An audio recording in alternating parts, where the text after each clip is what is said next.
안녕하세요, 청취자 여러분. 저는 안드레이 브랭코입니다. 현재 알머스 에이핀즈 채널에 계십니다. 오늘 저는 여러분의 감정을 자극하고 우리를 하나로 묶고 때로는 갈라놓는 관계에 대해 생각하게 만드는 이야기를 가져왔습니다. 실생활에서 바로 튀어나온 것처럼 보이는 이야기를 준비하세요. 왜냐하면 깊은 곳에서는 현실이기 때문입니다. 잠에서 깨어나는 것조차 선물처럼 느껴지는 화창한 월요일이었습니다. 마리나는 인생의 작은 즐거움만이 제공할 수 있는 평온함 속에 잠에서 깨어났습니다. 보일 커튼을 통해 새어들어오는 황금빛빛, 갓 끓인 커피의 향기, 그리고 항상 낮은 볼륨으로 틀어놓았던 라디오의 부드러운 음악. 도시 외곽에 있는 침실 2개짜리 아파트 안에서의 평화로운 순간이 그의 피난처였습니다. 피터와 결혼한 지 3년이 지난 후 피난처는 단순한 일상 이상의 무언가로 변했습니다. 그것은 편안함이자 집이었습니다. 작지만 아늑한 집은 할머니에게서 물려받은 것이었습니다. 결혼했을 때 다른 곳을 임대하거나 자금을 조달한다는 생각은 마음속에 떠오르지도 않았습니다. 이미 자기 소유의 지붕이 있었다면 왜 그들의 삶을 복잡하게 만들까요? 당시 피터는 자신이 행운의 부적이라고 농담까지 했는데 이는 일이 잘 풀릴 것이라는 신호였습니다. 그리고 그때까지는 모든 것이 그렇게 흘러가는 것 같았습니다. 그러나 그날 마리나는 집을 혼자 소유하게 되었습니다. 그는 원격 교육 과정에 대한 논문을 마치기 위해 직장을 쉬었고 피터는 자신이 일하던 정비소로 또 다른 날로 갔습니다. 최근에 그는 약간 긴장했지만 그녀는 그것이 그곳에서 일어나고 있는 해고 때문이라고 생각했습니다. 나중에 솔직한 대화로 해결할 수 없는 일은 없습니다. 책과 메모에 푹 빠져 있던 중 정오쯤 전화벨이 울렸습니다. 피터의 어조는 첫 번째 안녕부터 이상하게 들렸습니다. 강요된 기쁨과 공개하고 싶지 않은 내용이 혼합된 것이었습니다. 마치 누군가가 나쁜 소식을 선물 종이에 포장하려는 것처럼 들렸습니다. 마리, 들어봐. 엄마가 나와 함께 여기 있어? 우리는 거기로 가는 중이에요. 그 문장은 마치 찬물 한 통처럼 떨어졌습니다. 어머니. 그런데 그 사람은 이달 말까지 스파에 오기로 되어 있지 않았나요? 마리나는 가슴이 답답해지는 것을 느꼈지만 목소리를 확고히 유지했습니다. 아, 그래요. 그리고 무슨 일이 일어났나요? 그녀는 일찍 돌아왔습니다. 그는 그 장소가 마음에 들지 않는다고 말했습니다. 그는 자신도 납득할 수 없는 어조로 설명했습니다. 거의 다 왔어요. 우리는 30분 안에 거기에 도착할 거예요. 알았어. 점심 먹을 걸 준비할게. 그는 불안함을 숨기려고 애쓰며 대답했다. 비토르의 어머니인 알마 콘스탄티노브나는 마리나에 대해 느꼈던 경멸감을 결코 숨기지 않았고 숨기려고 많은 노력도 하지 않았습니다. 그는 연애 초기부터 며느리가 외아들과 함께 상상했던 여자가 아니라는 점을 분명히 했다. 그리고 그들이 공개적으로 대결하지는 않았지만 긴장감은 뚜렷했습니다. 특히 시어머니가 몇 시간 떨어진 다른 도시에 살았기 때문에 회의가 산발적인 방문으로 제한되었습니다. 마리나는 심호흡을 하고 조치를 취했습니다. 1시간도 채 안 되어 그는 집을 정리하고 냉장고에서 재료를 꺼내 두 사람 모두를 만족시킬 요리를 준비하기로 결정했습니다. 즉, 야채와 고기, 피터가 좋아하는 방식으로 양념을 곁들인 요리였습니다. 어쩌면 음식을 먹으면 기분이 좋아질지도 몰라라고 생각하면서 그는 필요 이상으로 힘을 주어 감자를 썰었습니다. 인터콤 소리는 정시에 울렸다. 그가 문을 열었을 때 그는 피터가 2개의 큰 여행 가방을 들고 있는 것을 발견했고 그 뒤에는 인상적인 엘마의 모습이 서 있었습니다. 58세임에도 불구하고 그 여성은 보기보다 작아 보였습니다. 흠잡을 데 없는 구리빛 갈색 머리, 흠잡을 데 없는 화장, 세련미가 돋보이는 옷, 아파트의 단순함과는 상당히 대조적입니다. 안녕하세요. 알머 콘스탄티노브너 자연스럽게 들리도록 노력하면서 머리너에게 인사했습니다. 들어오세요. 점심 식사가 거의 준비되었습니다. 시어머니는 그녀의 옷차림부터 자세까지 세세한 부분까지 평가하듯 말이 필요 없는 눈빛으로 그녀를 바라보았다. 안녕, 마리나. 내 아들이 튀긴 음식만 먹는데 익숙해지지 않기를 바랍니다. 그는 이미 그곳을 소유한 것처럼 느끼는 우아함을 가지고 그녀를 지나쳐가며 말했습니다. 비토르는 아내에게 죄스러운 표정을 짓고 가방을 소파 베드가 있는 거실로 가져갔습니다. 마리나는 이를 악물고 부엌으로 돌아왔습니다. 며칠만이야 라고 그는 정신적으로 반복했다. 주말에 그녀가 떠나고 모든 것이 정상으로 돌아갑니다. 점심은 날카로운 침묵 속에 지나갔고 엘마의 신랄한 발언만이 깨졌습니다. 고기는 건조했고 야채에는 소금이 더 필요했고 샐러드 드레싱은 마요네즈가 아니라 올리브 오일이어야 했습니다. 비토르는 마치 음식이 세상에서 가장 매력적인 것인 양 접시에 눈을 고정한 채 조용히 식사를 했습니다. 폭탄이 터진 것은 식사를 마치고 거실에서 차를 마시고 있던 중이었다. 바이터틴호, 당신은 당신의 아파트가 너무 작다고 말하지 않았는데요. 알먼은 연극적인 한숨을 쉬며 관찰했습니다. 어떻게 어른 2명이 여기에 들어갈 수 있나요? 우리에게 주세요. 엄마 그는 눈에 띄게 불편해하며 중얼거렸습니다. 글쎄, 이제 좀 더 조여야 할 것 같아요. 그녀는 계산된 침착함을 유지하며 컵에 있는 설탕을 계속 저었습니다. 결국 나는 내 아파트를 팔았습니다. 마리나는 오한을 느꼈다. 무엇? 그녀에게 말하지 않았나요? 엘마는 전혀 놀란 표정을 지었습니다. 내 딸, 내 나이에는 외아들과 가까이 지내는 것이 낫다고 결심했습니다. 거기에 혼자 있는 것은 말이 되지 않습니다. 머리너는 갑자기 식탁보의 패턴에 갑자기 관심을 보인 비터에게 돌아섰습니다. 비터, 이게 뭐죠? 그의 목소리는 떨렸지만 단단함은 떨리지 않았습니다. 말하려고 했는데 그는 시작했지만 그의 어머니에 의해 중단되었습니다. 뭐라고요? 결정은 이미 내려졌습니다. 이제 나는 여기에 살고 있습니다. 그리고 마리나, 불편하다면 어머니 집에 가셔도 좋습니다. 중앙에 침실이 3개 있지 않나요? 당신을 위한 공간은 충분합니다. 세상이 멈췄다. 마리나는 믿을 수 없다는 표정으로 두 사람을 바라보았다. 농담하는 거죠? 비터는 유죄 판결을 받지 않고 시도했습니다. 우리가 정리될 때까지만이에요, 마리. 우리 엄마는 도움이 필요해요. 더 이상 혼자 살아갈 나이가 아니거든요.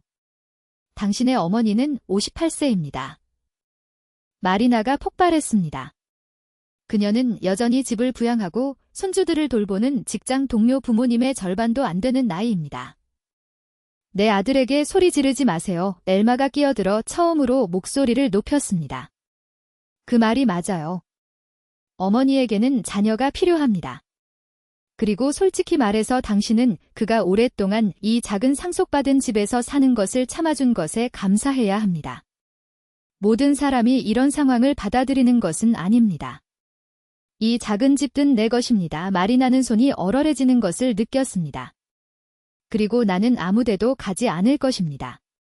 우리 어머니 말이 맞아요. 비터는 마침내 그녀의 눈을 바라보며 말했지만 마리나는 한 번도 본 적이 없는 강인함을 가지고 있었습니다.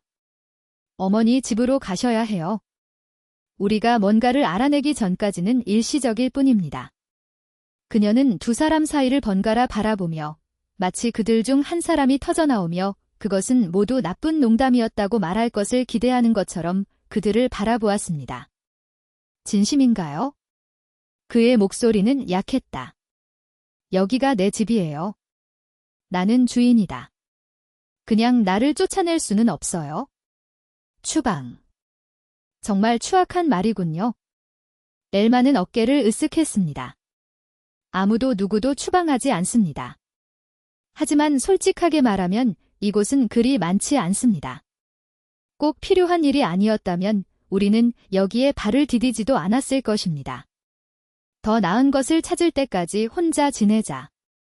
마리나는 바닥이 사라지는 것을 느꼈습니다. 돈. 그녀의 아파트를 팔아 얻은 돈은 어디에 있었습니까? 두 사람은 거의 감지할 수 없는 눈빛을 빠르게 교환했습니다. 그건 당신이 상관할 일이 아닙니다. 젤마는 직접적이었습니다. 엄마, 이럴 필요는 없어요. 비토르가 끼어들려고 했지만 엄마는 손짓으로 그를 침묵시켰습니다. 그녀에게 자신을 정당화하지 마세요. 우리가 돈으로 하는 일은 우리의 사업입니다. 중요한 것은 우리가 이제 계획을 세웠다는 것입니다. 평평한. 마리나는 마치 그 단어의 무게가 1톤이나 되는 것처럼 반복했습니다. 물론 시어머니는 의기양양하게 미소를 지었습니다. 여기서 좀 살다가 조금 더 모아서 괜찮은 동네에 괜찮은 아파트를 구하자. 물론 당신은 당신이 원하는 것은 무엇이든 자유롭게 할 수 있습니다. 즉, 마리나는 자신의 몸이 흔들리는 것을 느꼈다. 나를 내 집에서 데리고 나가서 내 공간을 차지한 다음 원할 때마다 그냥 떠날 계획입니까? 꼭 그런 건 아니지만 비토르는 눈에 띄게 불편하다는 듯 뒷머리를 극적였다. 우리가 안정될 때까지만이야, 마리. 이 기간 동안은 어머니 집에 머물 수 있습니다. 마리나의 목이 불타올랐다. 그녀는 다리가 무거워진 채 테이블에서 일어나 침실로 갔다. 그녀는 악수를 하며 옷장을 열고 집문서가 담긴 폴더를 꺼냈습니다. 증서, 등록증, 그 장소가 그녀의 소유임을 증명하는 모든 것. 그녀가 방으로 돌아왔을 때 그녀는 마치 앞으로 일어날 일로부터 자신을 보호해 줄 수 있는 것처럼 서류를 꼭 쥐고 있었습니다. 마리나는 시어머니와 남편, 바로 앞 탁자 위에 서류를 남겨두었습니다. 그의 몸짓은 확고했고 거의 반항적이었습니다. 잘 즐겨라. 그는 손의 떨림과 대조되는 차분한 표정으로 말했다. 여기가 내 집이에요. 오직 나만이 주인입니다. 그리고 나는 여기서 떠나지 않을 것이다. 알라 콘스탄티노브나는 신문을 내려다보지도 않았습니다. 그의 입술에 겸손한 미소가 떠올랐다. 서류, 그녀는 그 말이 우스꽝스럽게 들리는 듯 웃었습니다. 이해가 안 가나요? 빅토르는 내 아들이에요. 그는 내가 말하는 곳에 살 것이다. 당신은요? 강철처럼 차가운 그녀의 눈은 마리나를 응시했습니다. 당신은 아무도 아닙니다. 함께 3년. 이것은 아무것도 아니다. 내 결정이 내려졌습니다. 난 여기서 살 테니 엄마한테 달려가면 돼. 그녀 말이 맞아 빅토르는 고개도 들지 않은 채 중얼거렸다. 가는 게 좋을 거야, 마리. 마리나 내부에 무언가가 파손되었습니다. 시어머니의 무례함이 아니었습니다. 그녀는 이미 그것을 예상하고 있었습니다. 그것은 그녀를 사랑하겠다고 맹세한 남자가 벌을 받은 아이처럼 의자에 몸을 웅크린 채 복종하는 모습이었다. 배신은 알라에게서 나온 것이 아닙니다. 그에게서 나온 것입니다. 그것을 마음속 깊이 믿었던 자신에게서 그는 그녀를 선택하게 되었다. 뭔가 알아요, 빅터. 그녀의 목소리는 마치 그곳에서 죽어가는 것에 대한 애도를 이미 받아들인 것처럼 이상하게도 고요하게 들렸습니다. 확실해요. 누군가는 여기서 나가야 합니다. 그는 잠시 말을 멈추고 침묵을 납처럼 무겁게 남겼습니다. 그리고 여긴 내 집이니까 그 사람은 바로 너야. 무엇? 알라 콘스탄티노브나는 모욕이 육체적인 것처럼 가슴에 손을 얹었습니다. 어떻게 감히? 이렇습니다. 마리나는 주머니에서 휴대폰을 꺼냈다. 나에게는 두 가지 선택지가 있습니다. 손가락이 화면을 가로질러 미끄러지며 준비되었습니다. 짐을 싸서 지금 떠나시건 아니면 경찰에 전화해서 침입 시도를 신고하겠습니다. 선택하다. 당신은 용기가 없을 것입니다. 시어머니는 분노로 얼굴이 붉어지며 씩씩 소리를 냈습니다. 나를 시험해보세요. 마리나는 이미 전화를 걸기 시작했습니다. 3시간 그는 눈도 깜빡이지 않고 말했다. 그때까지는 내 시야에서 사라져야 해. 이후 180분은 지옥이었다. 앨런은 비명을 지르고 울고 위협했습니다. 그는 빅토르, 얘야, 그 사람은 이런 짓을 할 수 없어 라고 극적인 간청을 번갈아가며 했습니다. 그리고 은근히 모욕 내가 당신을 위해 한 모든 일에 감사하지 않습니다. 창백한 빅토르는 한쪽에서 다른 쪽으로 달려가 두 사람 모두를 기쁘게 할 탈출구를 찾으려고 헛되이 노력했습니다. 그러나 마리나는 포기하지 않았습니다. 시계가 2시 50분을 알리자 그녀는 빅토르를 따라 그의 방으로 갔습니다. 빅토르는 악수를 하며 물건을 챙겼습니다. 마리, 그는 시도했습니다. 우리 얘기 좀 하면 안 돼요? 중간 지점을 찾으시나요? 중간쯤. 그녀는 건조하고 즐거운 소리로 웃었다. 당신은 당신 어머니를 위한 공간을 확보하기 위해 나를 내 집에서 쫓아내는데 동의했습니다. 그 뒤에는 어떤 중간지대가 있습니까? 하지만 그녀는 갈 곳이 없어요. 아파트 팔아. 그건 내 문제가 아니야? 마리나는 팔짱을 꼈다. 그리고 분명히 그것은 더 이상 당신의 것이 아닙니다. 그의 눈은 옷 사이로 두꺼운 폴더가 엿보이는 알라의 반쯤 열린 여행 가방에 떨어졌습니다. 판매로 얻은 돈은 어디에 있습니까? 빅토르는 얼어붙었다. 글쎄. 그녀는 투자했습니다. 투자하셨나요? 마리나는 눈썹을 치켜떴다. 사업에서. 친구에게서. 알라가 턱을 높이 들고 출입구에 나타났습니다. 진원은 믿을 만한 사람이에요. 그는 3개월 안에 2배의 금액을 돌려주겠다고 약속했습니다. 마리나는 잠시 눈을 감았다. 그녀는 수년 동안 은행에서 일하면서 이 이야기를 수백 번 보았습니다. 아파트 판매로 얻은 돈을 모두 친구에게 주었습니까? 계약이 없나요? 보장이 없나요? 그는 믿을 만한 사람이에요.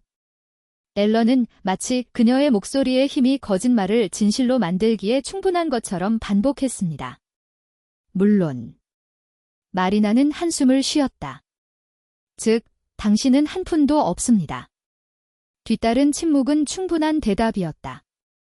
당신에게는 더 나쁩니다.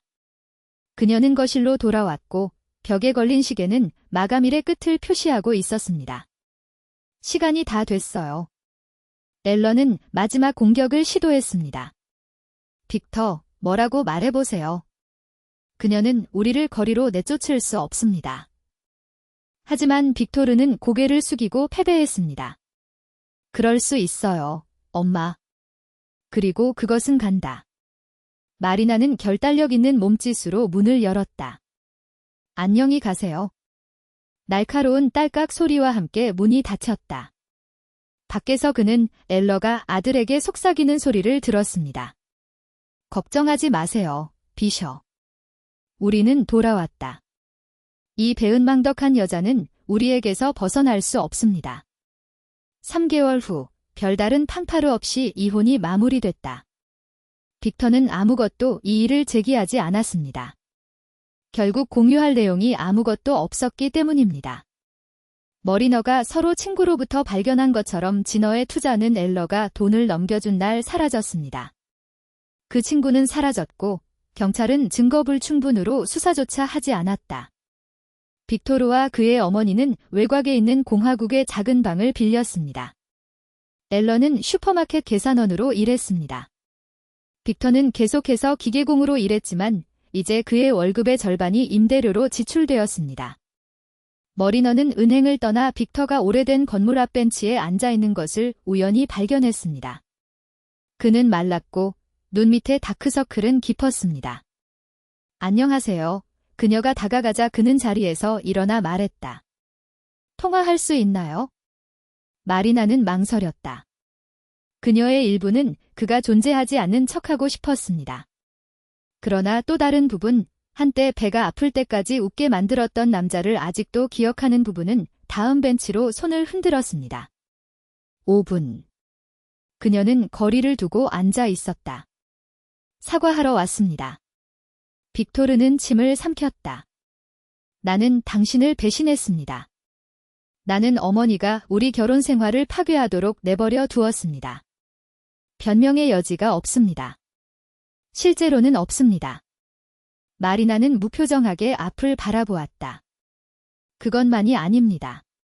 그는 고개를 저었다. 어머니는 내일 도시로 돌아오십니다. 이모는 회복될 때까지 아이를 데리고 있기로 동의했습니다. 그리고 나는 잠깐 멈췄다. 직장 근처에 방을 빌렸어요. 나는 더 이상 여기에 나타나지 않을 것입니다. 잘 됐네요. 마리나는 다리를 꼬았습니다. 탈출구를 찾으셨다니 다행이네요. 우리가 찾았어요. 나는 그렇지 않습니다. 그의 눈이 그녀와 마주쳤고 그녀는 인정하고 싶지 않은 고통으로 가득 차 있었다. 나는 당신을 잃었습니다. 그리고 이제서야 그 말이 무슨 뜻인지 이해하게 되었습니다. 마리나는 응답하지 않았다. 그는 두 사람이 손을 잡고 걷는 것을 지켜보며 그들만이 아는 것에 대해 웃었습니다. 용서를 구하는 게 아닙니다. 빅토르는 쉰 목소리로 말을 이었습니다.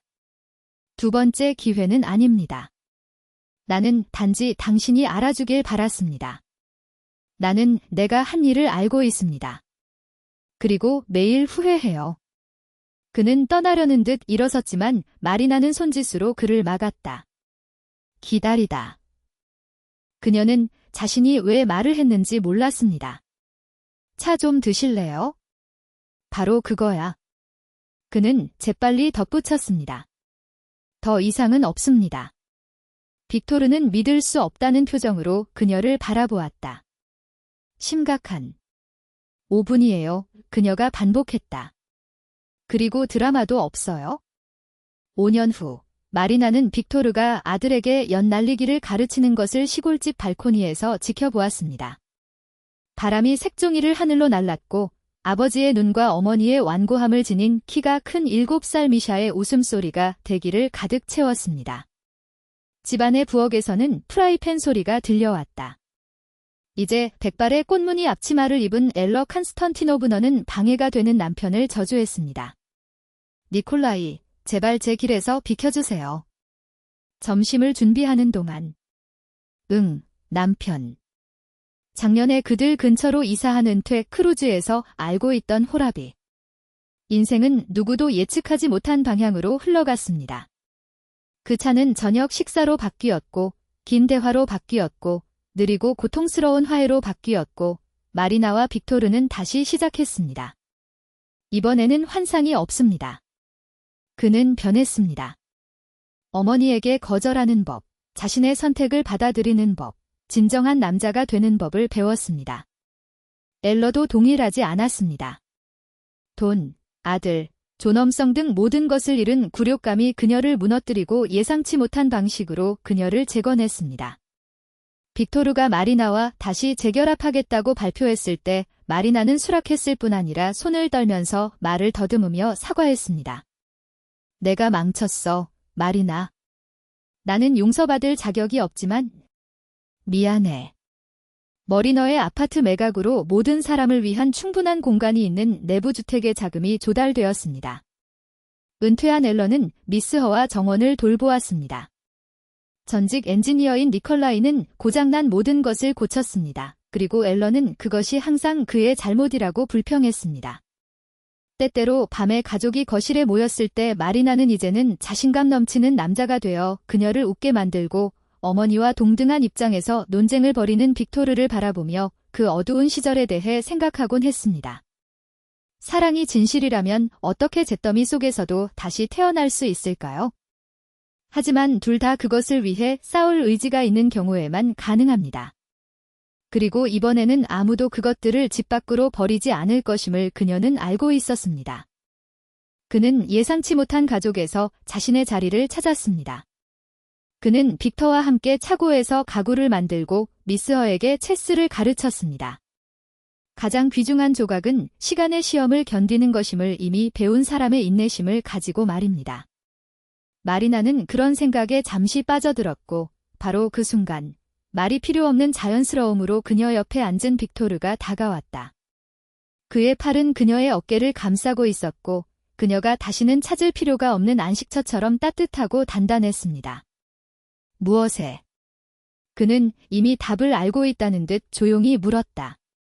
인생에서 그녀는 손가락으로 그의 손가락을 만지작거리며 미소를 지었습니다. 우리가 상상조차 할 수 없는 방식으로 모든 것이 어떻게 조화를 이루는가? 5년 전에 누가 우리가 여기에 있을 것이라고 생각이나 했을까요? 이와 같이 후회하시나요? 그 질문은 벚나무 잎사귀를 흔드는 바람처럼 가볍게 공중에 떠 있었다. 빅토르는 잠시 머뭇거렸다. 의심 때문이 아니라 대답이 순간을 망칠 수도 있다는 두려움 때문이었다. 그러나 마리나는 이미 그의 얼굴의 모든 그림자를 알고 있었습니다. 그가 말을 하기도 전에 그녀는 그의 어깨에 머리를 기댔고 그녀의 심장은 그의 심장 박동에 맞춰 뛰었습니다. 아니요, 그는 중얼거렸다. 나는 행복하다. 때로는 남은 것의 가치를 이해하기 위해 고통을 겪고 모든 것을 잃어야 할 때도 있습니다. 정원에는 미샤의 승리의 함성이 울려 퍼졌다. 그의 앵무새는 마침내 키가 커져서 자유로운 새처럼 하늘에서 춤을 추었습니다. 엄마, 아빠, 보세요. 나는 달성했다. 그들은 아들에게 손을 흔들었고 그들의 얼굴은 말할 수 없는 자부심으로 빛났습니다. 빅토르는 마리나와 악수를 했습니다. 그의 목소리는 감정으로 가득 차 있었습니다. 그날 우리가 가방을 들고 계단에 서서 누군가가 우리를 들여보내주기를 기다리던 날은 내 인생에서 최악의 날이었습니다. 하지만 오늘 저는 알고 있습니다. 때로는 우리가 더 나은 것을 만드는 방법을 배우기 위해 세상이 무너져야 한다는 것입니다. 집안에서 엘러 칸스턴티노브너의 권위 있고 다정한 목소리가 침묵을 가르며 들렸습니다. 점심 식사가 준비되었습니다. 테이블에 모두들. 마리나는 자리에서 일어나 빅토르에게 손을 뻗었습니다. 약속으로 가득 찬 간단한 몸짓입니다. 갑시다. 그들은 기다리고 있습니다. 그래서 그들은 가족의 소음을 향해 나란히 걸어갔습니다. 시아버지와의 정치에 대한 열띤 토론, 시어머니의 걱정스러운 표정, 미샤의 끝없는 이야기까지. 그들은 삶을 향해 나아갔습니다. 그 완고하고 관대하며 예측할 수 없는 힘은 수많은 우여곡절과 시련 끝에 마침내 그들이 항상 원했던 그대로 모습을 드러냈습니다. 완벽하지 않습니다. 쉽지 않습니다. 하지만 그들의 것입니다. 그리고 결국 중요한 것은 그것이었습니다.